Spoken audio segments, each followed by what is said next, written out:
आ जाओ।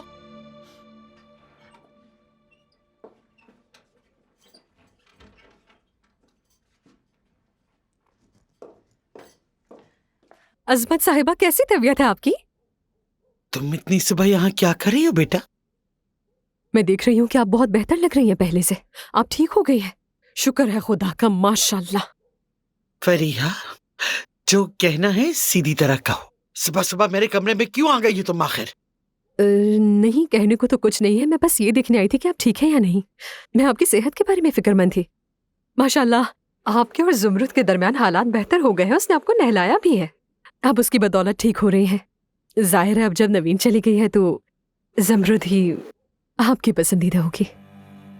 बेहतर होगा कि तुम मेरा सब्र आजमाने की कोशिश ना करो फरिया। मैं ही यहाँ पीछे रह गई हूँ, मुझे अब ऐसा लगता है। यानी यहाँ हर कोई एक दूसरे की कदर करता है, मगर कोई मुझे देखता भी नहीं है। मैं अब भी सबसे अलग हूँ। ऐसा क्यों है आखिर अजमत साहिबा? मुझे नहीं समझ आता मैंने क्या गलत किया है। देखिए, मैं अब बुरा मानने लगी हूँ ये सब। चुप रहो, चुप रहो, चुप रहो। खुदा के लिए फजूल बातें मत करो तुम।